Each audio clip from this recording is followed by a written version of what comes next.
신명기 20장 10절부터 마지막 절까지 보겠습니다. 네가 어떤 성읍으로 나아가서 치료할 때 그 성에 먼저 평화를 선언하라. 그 성읍이 만일 평화하기로 회답하고 너를 향하여 성문을 열거든 그 온 거민으로 네게 공을 바치고 너를 섬기게 할 것이요, 만일 너와 평화하기를 싫어하고 너를 대적하여 싸우려 하거든 너는 그 성읍을 에워쌀 것이며, 네 하나님 여호와께서 그 성읍을 네 손에 붙이시거든 너는 칼날로 그 속의 남자를 다 쳐 죽이고 오직 여자들과 유아들과 육축과 무릇 그 성 중에서 내가 탈취한 모든 것은 네 것이니 취하라. 내가 대적에게서 탈취한 것은 네 하나님 여호와께서 내게 주신 것인즉 너는 그것을 누릴지니라. 내가 네게서 멀리 떠난 성읍들 곧 이 민족들에게 속하지 아니한 성읍들에게는 이같이 행하려니와, 오직 네 하나님 여호와께서 내게 기업으로 주시는 이 민족들의 성읍에서는 호흡 있는 자를 하나도 살리지 말지니 곧 헷 족속과 아모리 족속과 가나안 족속과 브리스 족속과 히위 족속과 여부스 족속을 내가 진멸하되 네 하나님 여호와께서 네게 명하신 대로 하라. 이는 그들이 그 신들에게 행하는 모든 가증한 일로 너희에게 가르쳐 본받게 하여 너희로 너희 하나님 여호와께 범죄케 할까 함이니라. 너희가 어느 성읍을 오랫동안 에워싸고 쳐서 취하려 할 때에도 도끼를 둘러 그것의 나무를 작벌하지 말라. 이는 너희의 먹을 것이 될 것임이니 찍지 말라. 밭의 수목이 사람이냐? 너희가 어찌 그것을 에워싸겠느냐? 오직 과목이 아닌 줄로 아는 수목은 작벌하여 너희와 싸우는 그 성읍을 치는 기구를 만들어 그 성읍을 함락시킬 때까지 쓸지니라. 이 전쟁에 관한 문제를 이 20장에서 다루고 있는데, 전쟁은 근본적으로 그 승패가 하나님 손에 있다 하는 말씀을 드렸었습니다. 그래서 이스라엘 백성은 전쟁의 승리를 위하여 전쟁에 필요한 군인이나 전쟁 도구를 준비하는 것보다 하나님이 이 나라와 이 민족을 편들 수 있도록 하나님의 사랑을 받는 일을 해야 하는 것이 모든 싸움의 승리를 그들이 선물로 받는 유일한 길이라고 했습니다. 그런데 이 전쟁하는 모습에서도 이스라엘 백성은 이제 하나님의 명령을 따라서 다른 민족과는 다른 원칙과 다른 모습을 가지는 것을 보게 됩니다. 그것이 뭐냐 하면, 전쟁하기 전에 먼저 평화를 선언하는 것입니다. 이스라엘 백성의 전쟁은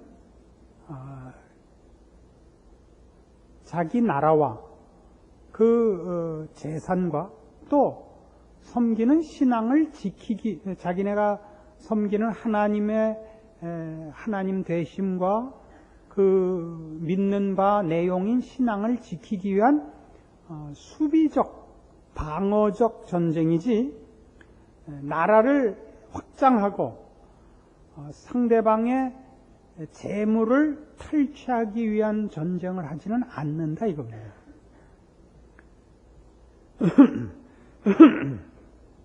그래서 언제나 평화를 선언하고 상대방이 평화를 받아들이면 전쟁을 하지 않기로 되어 있습니다. 그러나 상대방이 그 평화를 받아들이지 않으면 이제 전쟁을 하게 됩니다. 그 말은 이스라엘이 먼저 전쟁을 하러 가지는 않는다는 뜻이죠. 상대방이 전쟁을 해오고 그 전쟁을 끝내기 위해서 상대방의 근거지인 성읍을 멸하는 데까지 갈 수 있는 것입니다.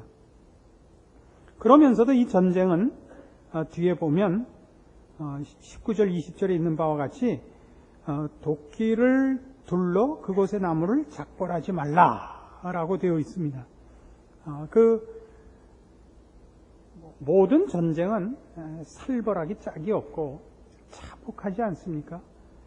이기기 위하여 수단과 방법을 가리지 않는 것이 전쟁인데, 이스라엘 백성의 전쟁은 그렇게는 하지 않도록 되어 있습니다. 훨씬 여유가 있고 넉넉하게 하나님의 백성다운 은혜와 관용과 여유가 있는 것을 보게 됩니다. 그럼에도 불구하고 16절 17절에 있는 바와 같이 네게 기업으로 주는 땅에서는 호흡 있는 자를 하나도 살리지 말고 진멸하라고 되어 있는 것입니다. 그래서 오늘 우리가 살피려고 하는 건 무슨 얘기냐면 이 가나안 땅을 약속의 땅으로 허락을 받고 들어가서 그것 거민을 진멸하라는 것은 실제로 거기에 있는 모든 생명체를 죽이는 것보다 저들의 삶의 방식, 저들이 믿고 있는 우상을 섬기는 또는 세상을 따라 사는 하나님이 싫어하는 삶의 원리들과 타협하지 말라는 것이 본질적인 것이지 상대방을 쳐 죽여서 끝나는 것은 아닙니다. 왜냐하면 인간의 죄악은 환경에서 비롯되지 않고 우리의 심중에서 시작하기 때문입니다. 인류의 시조인 아담과 하와가 가장 좋은 장소, 낙원에서 타락하는 것입니다. 모든 시험은 우리 안에서부터 출발을 하고 모든 죄는 우리 안에서부터 발동이 걸리지 밖에서 시작하지 않습니다. 그래서 물론 환경을 좋게 하는 것은 필요한 일입니다마는 책임을 환경과 조건에 떠넘길 수는 없는 것입니다. 이 문제를 우리가 어디로까지 확대를 해야 되느냐 하면 성도들의 삶을 보면 예수를 믿는다 믿지 않는다라는 선이 유일한 신자된 구별이요 싸움이요, 그래서 신자된 표를 내는 것이 적대적, 불신자들에 대해서 적대적인 모습을 가지는 것이 신앙이 좋은 것인 줄로 알고 있는 것 때문에 이 문제를 우리가 오늘 좀 깊이 다룰 필요가 있습니다. 아주 쉬운 예로 등산 가다가 절간에다 돌 던지지 말라 이겁니다. 저주하지 말고. 그 사람들은 하나님을 모르는 인간들 중에서는 가장 열심히 그리고 깨끗하게 살려고 애쓰는 몸부림치는 사람들입니다. 여러분 길 가다가 누가 착한 일을 하면 가서 일단 물어볼 거예요. 예수 믿는가 안 믿는가부터. 착한 일을 하고 이쁘게 굴면 그 사람 괜찮은 사람인 거 아니에요. 원래 이 절에 다니는 사람들은 괜찮은 사람들인 겁니다. 사람들 중에는. 제 생각엔 그 사람들은 지옥에 가도 조금 그래도 대접을 받을 것 같아요. 하다못해 그 뜨뜻한 데 앉을 때 목탁이라도 깔고 앉게 해주실 것 같아요, 하나님이. 너무 이렇게 적대적인 마음을 가지지 말란 말이죠. 그걸 왜 가졌다고요? 이 문제 때문에 그래요. 너희가 사는 성읍에 있는 원주민들을 진멸하라 하는 문제에서 오해한 거예요. 고린도 후서 6장으로 가보세요.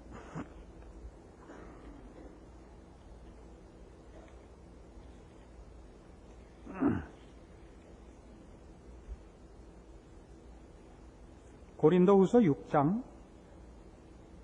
14절 보십시다.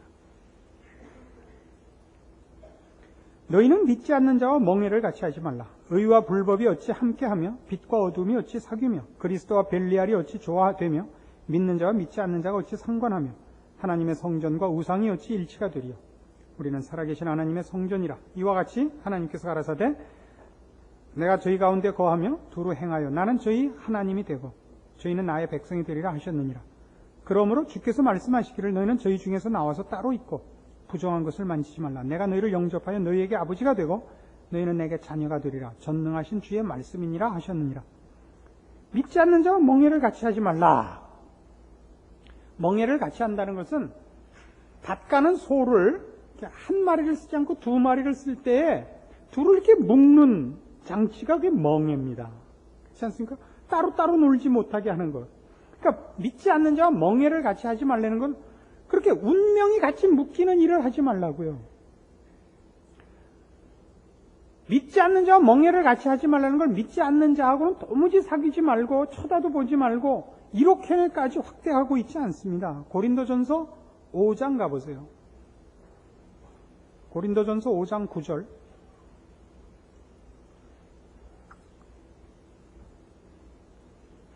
내가 너희에게 쓴 것에 음행하는 자들을 사귀지 말라 하였거니와 이 말은 이 세상에 음행하는 자들이나 탐하는 자들과 토색하는 자들이나 우상숭배하는 자들을 도무지 사귀지 말라 하는 것이 아니니 만일 그리하려면 세상 밖으로 나가야 할 것이라.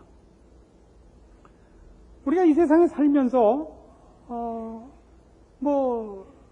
가게에 가서 물건도 사야 되고, 또 무슨 교통수단도 이용을 해야 되고, 무슨 여러 가지로 이 사회생활을 하기 위해서 만나고 얽히는 사람이 많은데, 그 사람들 중에 다 정직한 사람 혹은 다 신자만 있을 수는 없는 것입니다.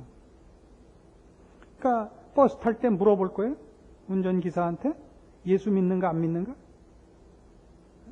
전철 탈 때도 물어보실 거고, 슈퍼 가서 물건 살 때 일일이 물어보고 하실 거예요? 그럴 수는 없는 거죠. 그런 일들은 운명을 같이 하는 일은 아니란 말이에요. 그건 멍해를 같이 하는 일이 아니라고요. 멍해를 같이 한다는 건 다른 문제라니까요. 우리의 모든 존재의 본질되는 것을 함께 묶어서 운명을 같이 하는 일은 하지 말라고요. 그 외의 것들은 이 세상에서는 서로 얽힐 수밖에 없습니다. 성경이 이스라엘 백성 보고 그 약속한 땅에 들어가서 원주민을 진멸하라는 것과 이 하나님이 택하신 이 민족의 시조 아브라함을 불러서 장차 그 후손 이스라엘에게 줄 이 약속의 땅에 보내셨을 때 어떻게 보내셨는가 보세요. 나그네로 보냈어요.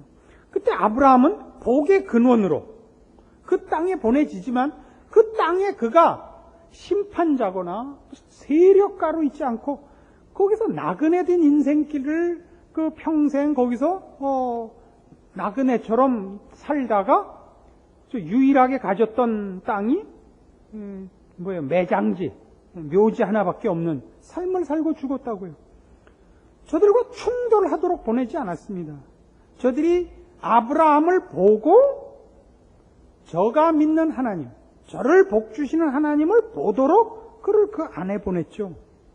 이스라엘 백성에게 너희가 가서 얻는 땅에서 그 원주민들과 사귀지 말고 그 원주민들을 다 진멸하고 저들이 섬기는 우상을 다 회파하라는 것은 한 개인으로 나타내는 하나님의 영광과 하나님이 우리에게 베푸시는 복의 내용과 그것이 한 민족 단위로서 국가라는 단위로서 나타나는 것은 훨씬 크고 훨씬 부유할 것 아닙니까? 그 일에 하나님이 누구신가? 이스라엘 백성이 어떻게 복을 받고 이스라엘 백성이 지키는 모든 것들이 어떤 것들인가가 거룩이 유지되어야 될 거 아니에요.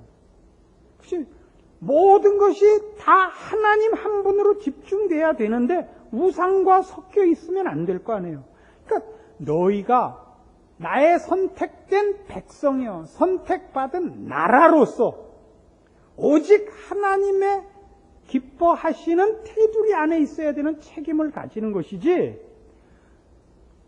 하나님 편에 선 자, 하나님 앞에 선택을 입은 자는 어디를 가거나 어디에 존재하거나 그렇지 않은 자와는 상종을 못하고 배타적이고 심판자의 자리에 선다라는 성경의 요구는 어디에도 없단 말입니다. 그래서 여기서도 지금 이들이 사는 데서 먼 쪽에 있는 성읍들하고는 화평하도록 되어 있어요. 왜? 멀다는 건 무슨 얘기냐? 이스라엘에게 준 약속의 땅 밖에 있는 사는 자들과 싸울 때는 저들을 진멸할 필요가 없다고요. 그건 명령이 아니에요. 그러나 하나님께서 약속의 땅으로 주신 것, 이 약속의 땅으로 주신 것은 하나님이 이스라엘 백성에게 준 곳으로서 이 땅은 하나님이 이 백성에게 이제 나타나시고 명령하시고 이루실 거룩을 만들어내고 표현해낼 하나의 무대란 말이에요. 여기 다른 것이 올라오면 안 되니까 이 무대를 깨끗이 치우라는 거죠. 그래서 우리도 지금 마찬가지예요. 이 고린도 전후서에서 보는 바와 같은, 우리가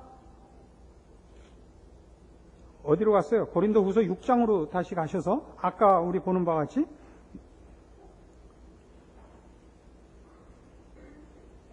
너희는 믿지 않는 자와 멍에를 같이 하지 말라. 의와 불법이 어찌 함께하며 빛과 어두움이 어찌 사귀며 그리스도와 벨리알이 어찌 조화하며 되며 믿는 자와 믿지 않는 자가 어찌 상관하며 하나님의 성전과 우상이 어찌 일치가 되리요. 우리는 살아계신 하나님의 성전이라. 이와 같이 하나님께서 가라사대 내가 저희 가운데 거하며 두루 행하여 나는 저희 하나님이 되고 저희는 나의 백성이 되리라 하셨느니라, 이거죠. 그러니까 우리는 환경과 조건을 고쳐내는 일에 책임이 있는 것이 아니라 이 속에서 하나님의 백성으로 부름받은 장소와 환경 이전의 존재로서, 운명으로서, 소속으로서의 우리의 거룩한 소속, 거룩한 존재를 책임지고 있을 우리의 책임에 신경을 써야지, 환경과 조건을 바꾸는 싸움에는 우리는 사실은 책임이 없다고요. 우리가 제일 많이 사용하는 성도들에 대한 일종의 별칭 중에 하나, 빛이고 소금인 우리의 신자된 특성 혹은 책임. 너희는 세상의 빛이요 너희는 세상의 소금이라 해요. 빛끼리 따로 나오고 소금끼리 따로 모여 있는 것이 아니라 세상 속에서 빛으로 부름을 받는 거예요. 늘 말씀드리듯이 가로등으로 서 있는 거예요. 가로등끼리 모여 있지 않다고. 소금끼리 모여 있는 게 아니에요. 소금을 고루 뿌리듯이 가로등이 띄엄띄엄 서 있어야 되듯이 세상 속에서 우리는 하나님의 백성으로 부름을 받는 거죠. 그러니까 우리의 싸움은 외적을 물리쳐갖고 편안한 자리에 있는 것이 아니라 늘 이 짐을 지고 있는 싸움이란 말이죠. 어떤 짐? 세상 속에서 빛하는 것, 세상 속에서 소금하는 것, 우리 안에서 적을 몰아내는 것. 그렇죠? 우리 안에 적을 몰아내고 거룩을 유지하고 거룩한 백성의 책임을 지는 일이 우리에게 늘 심각한 싸움이지, 환경과 조건을 개선해갖고 나 할 일 없게 만드는 그런 식의 싸움은 성경에는 없습니다. 그래서 이 이스라엘 백성이 수비적, 방어적 전쟁을 하고 있다는 것은 얼마나 재미있는 것인지 몰라요. 우리도 말하자면 성도들의 일반 생활도 보면 수비적이고 방어적이에요. 내가 거룩을 지키고 하나님의 사람으로 사는 일에 대하여 세상이 위협하고 유혹하고 시험하는 걸 물리치고 나를 오직 하나님의 사람으로 묶는 싸움이지, 뛰어나가서 어떤 적군을 쳐서 기고만장해서 돌아오는 게 다가 아니라고요. 우리가 다윗의 생애를 보면서 가장 놀라는 건 뭐냐면, 대부분의 성도들이 다윗 그러면 무슨 사건을 기억하냐면 골리앗을 물리친 사람, 이 영웅으로 다윗을 자꾸 기억을 해요. 그러니까 다윗의 생애를 성경이 사실은 어디로 초점을 몰아가느냐 하면 밧세바 사건으로 몰고 있다고요. 다윗은 어린 나이에 군에 나갈 만한 나이가 안 돼서, 형들은 다 전쟁에 나갔는데, 블레셋과의 전쟁에 나갔는데 혼자 양치고 있다가 부모님이 형들이 어떻게 됐는지 모르겠으니 한번 알아보고 오라 그래서 형들 소식 알아보러 갔다가 골리앗이 나와가지고 이스라엘 백성을 조롱하고 모욕을 주는 걸 보고 참지 못해서 나간 거 아니에요. 이스라엘이 골리앗 앞에 아무도 설 자가 없어서 다윗을 내보냈다고요. 다윗이 사울 왕이 준 갑옷과 투구를 쓰니까 이게 뭐 앞이 안 보여서 다 벗어놓고 물맷돌 5개 들고 나가서 골리앗을 물리쳤죠. 그래서 우리는 다윗 그러면 영웅, 승리자 이렇게 돼 있어요. 아니요. 그 이후에 사울 왕의 미움을 사고, 그래서 여러 해를 피난 다니고, 하나님의 기름 부음 받은 종이라 해서 사울 왕을 향해서 대적을 안 합니다. 어디까지 도망을 가죠? 그 적국인 블레셋에까지 도망을 가고, 거기서도 목숨이 위태로워져서 미친 채 하죠. 간신히 그래갖고 이제 나중에 사울 왕이 죽고 그 이제 왕위를 찾아요. 그 왕이 된 다음에 그 주변 나라들을 다 정복하고 나라를 굳건히 세우고 이제 모든 것을 다 이룬 다음에 밧세바 사건에 걸리는 거예요. 어떻게 보면 하나님이 이런 일을 하시는 것은 아닙니다만은, 하여튼 하나님이 우리에게 다윗의 생애에서 성공한 다윗을 만들어 오시다가 다윗이 밧세바에게 넘어졌다 이렇게 옥에 티가 있다고 얘기를 하시고 싶은 것이 아니라 가장 잘 만들어서 밧세바한테 그냥 확 엎어지게 만든 것 같아요. 그 앞에 사건들은 몽땅 밧세바 사건에서 엎어지는 다윗을 더 부각시키기 위해서 있었던 것 같다고요. 그래서 우리가 보는 시편 51편의 다윗의 고백이 뭐예요? 내가 죄악 중에서 출생했다는 것이죠. 죄가 늘 내 앞에 있죠. 죄가 어디 갔다 오지 않아요. 노력해야 생기는 게 아니에요. 내 속에서 매일 솟아나오는 거예요. 매일. 죄가. 저기 밖에 있질 않아요. 내 속에 있더란 말이에요. 이게 다윗이 깨우친 것이고 다윗의 생애에서 성경이 하고 싶어하는 얘기란 말이에요. 근데 우리는 어때요? 우린 모든 신앙을 뭘로 점검을 하냐면 이 외적과의 싸움으로 자신의 신앙을 점검을 해요. 전도를 어떻게 했는가? 어떻게 잘못한 사람을 꾸짖었는가? 나는 어떻게 죄를 짓지 않았는가? 이게 우리의 신앙을 점검하는 상당히 유치한 기준이란 말이죠. 어떻게 그가 거룩을 향하여 자신의 속을 정리하고 죄의 깊이를 인식하고 점점 더 자신을 말씀과 하나님의 은혜 아래 붙들어 매는데 점점 더 실력이 쌓여지는가? 인간에 대한 이해와 하나님의 은혜의 필요성을 얼마나 더 깊이 인식하였는가 하나님 깊은 이해, 인간에 대한 깊은 이해, 인생에 대한 깊은 이해가 없고 아이들 곤충 채집해 오듯이 그렇게 신앙을 쉽게 점검을 한단 말이죠. 한국교회는 세계 기독교계가 가지고 있는 기록 10가지 중에 7개를 한국교회가 갖고 있답니다. 뭔진 전 몰라요. 7개씩이나 갖고 있대요. 그것이 한국교회의 수준이거나 실력은 아닙니다. 한국교회는 상당히 실력이 없습니다. 그러나 이 뛰어가는 것, 널뛰는 것, 이런 건 다 한국교회가 갖고 있는 거죠. 널뛰기 시합, 달려가기 시합, 눈 감고 뒹구르기 시합, 이런 거는 전부 한국교회가 먹은 거예요.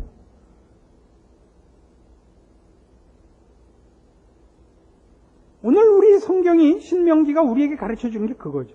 이스라엘 백성에게 하나님께서 전쟁을 명하시고 그 전쟁을 어떻게 수행해야 하는가라고 조건을 붙이신 내용들이 무엇을 의미하는가를 우리가 분명히 해두자 말이에요. 그래서 우리는 이렇게 얘기할 수 있습니다. 기독교를 확장하기 위하여 또는 한 사회나 한 시대를 정화하기 위하여 기독교가 세력이 되지를 않습니다.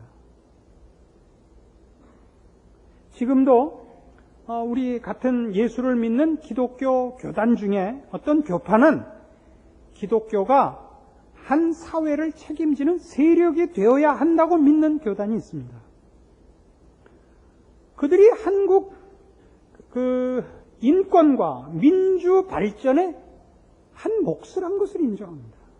그러나 기독교 자체는 그것을 책임으로 하거나 본질로 하거나 그것을 요구받고 있지 않습니다.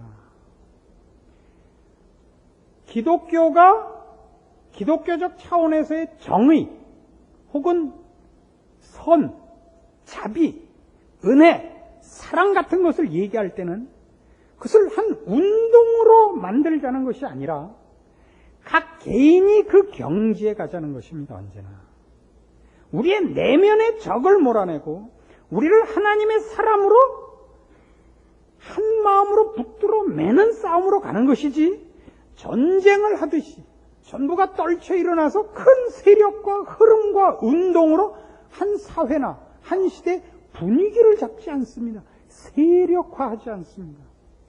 영향을 끼치되 세력화하지 않습니다. 이게 무슨 얘기인지 아십니까? 한 교회에서도 그렇단 말입니다. 한 교회에서도 신앙의 본을 보일 때는 것이 한 교회에 무슨 분위기가 돼서 좋게 이렇게 저렇게 가자라고 하는 것은 얼마든지 좋지만 그것이 하나의 그 교회에 보이지 않는 불문율이 돼서 심판의 기준이 되고 이런 것은 아닙니다. 교회 안에는 언제나 위로와 격려와 또 경고와 깨우치는 어떤 각성들이 있어야 됩니다. 그런 것들은 다 개인의 영혼 속에 발언하는 것입니다. 전체로서 그런 분위기를 만들어내는 것은 하나님께서 필요하다고 인정할 때 성령을 보내사 부흥 운동을 일으키실 때뿐입니다. 제가 왜 자꾸 이 문제를 강조를 하느냐 하면, 이 문제를 혼동을 하면 명분을 걸어서 사람을 잡는 일만 생기지, 명분을 걸어서는 사람을 위로하거나 용서하는 것을 역사상 본 적이 없기 때문에 이 얘기를 하는 것입니다. 명분을 걸어서 사람을 용서한 적은 없습니다. 언제나 사람이 명분을 걸 때는 누구를 잡자고 얘기를 하는 것인데, 교회는 사람을 잡자는 얘기는 절대 해서는 안 됩니다. 여기는 끊임없이 용서하는 것입니다. 그리고 어느 사람이든 그 개인이 자신 속에 있는 죄를 다 몰아내며 그 안에 있는 원주민을 몰아내고 한마음 한뜻으로 하나님께 자신을 붙들어 매는 것은 본인의 몫이고 본인의 책임이고 본인이 해야만 될 일입니다. 그 사람이 그런 사람이 돼야 되는 싸움이지 옆에서 몰아칠 일이 아닙니다. 우린 옆에서 그를 그런 자리에 가게 하기 위해 좋은 본이 되고 좋은 영향을 미칠 수 있고 좋은 분위기를 만들 수 있습니다. 그것이 강제가 되고 공갈이 되면 기독교는 금방 타락하고 맙니다. 그 영적인 힘과 그 영적인 내용을 받아들이고 고민하고 시험해보고 갈등하고 연습하고 그래서 자기 것으로 만드는 모든 과정들이 없어져 버리기 때문입니다. 교회는 물론 죄를 몰아내고 거룩을 만들어내고 하나님을 높이고 하나님의 사람으로 사는 일들을 격려하고 고양해야 마땅합니다. 그러나 그건 그 일들은 다 그렇게 되기까지 각각 다 많은 시간과 다 다른 경로로 그 경지에 가는 것입니다. 우린 마땅히 해야 되는 일들이 모든 사람에게 마땅하게 일어나도록 끊임없이 기도하고 하나님께 은혜를 구하고 기다려주고 따뜻한 눈빛을 보내줘야지 째려봐서는 안 되는 것이다 이겁니다. 이 말을 이렇게 악을 쓰고 하면 안 됩니다. 사실은 이걸 따뜻하게 해야 되는 건데 여러분 따뜻하게 들어주십시오. 그러나 한국교회는 이런 것들로 심판을 행했고 신앙적으로 앞선 사람들이 이것을 자신의 책임인 줄 알고 사용을 많이 했습니다. 그래서 뜻밖의 교회 안에는 위로를 받거나 격려를 받고 분발을 한 결과보다는 상처를 받은 일이 한국에는 더 많았고 그래서 교회 안에서는 모두가 시치미를 떼는 분위기가 된 것입니다. 술 한 잔 같이 하는 안 믿는 학교 동창만도 못한 사이가 됐단 말입니다. 이건 안 됩니다. 우리의 전쟁은 우리 안에 있어야 됩니다. 각자가 해야 됩니다. 그 전쟁을 이긴 사람의 복됨을, 그 자랑을 여러분 본을 보이십시오. 그리고 여러분이 그 전쟁을 제대로 행해보면 그걸 이기기 위해서 얼마나 많은 세월을, 곡절을 겪어야 되는지 여러분이 경험해봐야 아시게 될 겁니다. 그때 비로소 여러분은 남들을 위로할 수 있고 격려할 수 있습니다. 이런 말하자면 두터운 앞선 본을 보여야 마땅한 어른들이 한국교회에 많아야 됩니다. 불행히 한국교회는 이게 많지 않습니다. 왜요? 우리는 칼 갖고 가서 성읍을 정복하는 전쟁이 우리의 일인 줄 알았기 때문입니다. 전도도 했고 선교도 했고 헌금도 물론 많이 했고 많은 일들을 행했는데 내면의 싸움을 하고 하나님의 사람으로 두터워진 본을 보이는 쪽으로는 우리는 쌓아온 것이 너무 없습니다. 우리 교회는 따뜻함과 쉼과 치유됨이 없습니다. 조그마한 실수나 약점이나 부족함에 대하여 사방팔방으로 심판하고 지적하고 후벼 파내는 비판밖에 남은 것이 없습니다. 이건 아닙니다. 이것이 오늘 이 신명기 20장에서 보여주는 전쟁에 관한 얘기입니다. 참 구약은 참 어떻게 보면 참 무섭다는 생각이 듭니다. 우리의 전쟁은 어디 있습니까? 먼 나라와 있지 않고 밖에 있지 않고 우리 안에 있습니다. 이스라엘 백성이 어떻게 했죠? 먼 나라와의 전쟁 말고 원주민 쫓아내는 거 실패해갖고 사사기의 비극이 일어나고 결국 바벨론 포로가 된 것 우리가 구약 역사를 통해서 배웁니다. 우리 각자가 이 싸움에 승리해야 할 것이요. 그리고 쓸모있는 신앙의 어른이 되어야 할 것입니다. 이 책임을 여러분이 사는 시대와 사회와 국가와 교회와 이웃들 앞에서 지는 멋진 하나님의 어른이 되어주시기를 바라는 겁니다. 기도하십시다. 하나님 아버지 은혜를 감사합니다. 우리 하나님이 우리를 어떻게 복되게 부르셨고 우리 인생 속에서 우리 안에 무엇을 만드시는지 확인했습니다. 우리의 싸움은 혈과 육에 속한 것이 아닙니다. 그것은 영에 속한 것이요 우리 안에 있는 저 죄의 뿌리를 뽑는 싸움입니다. 우리는 연습하고 연습해야 하며 노력하고 노력해야 하며 하나님의 은혜를 구해야 하며 자기를 믿지 않고 세상에 한눈 팔지 않아야 할 것입니다. 이 싸움에 승리하기 위해 우리는 긴 시간, 긴 과정이 필요합니다. 그러나 마침내 승리할 것을 믿습니다. 그 승리한 모습들을 이 나라에, 이 민족에, 이 시대에 허락하시옵소서.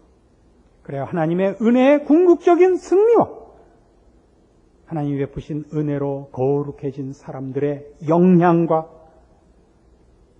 그 일로 인하여 하나님께서 허락하신 복음의 씨앗이 열매 맺고 무성해지는 복된 결실을 보는 그 복을 우리 이 민족에게 허락하여 주시옵소서. 그 일을 위하여 집에서 이웃들 앞에서 맡겨진 봉사의 일터인 교회에서 믿음의 성도들 사이에서 마땅히 신자된 책임을 이루고 노력하고 서로 격려하는 우리가 되게 하시고 그리하여 함께 승리하게 하여 주시옵소서. 예수님의 이름으로 기도합니다. 아멘.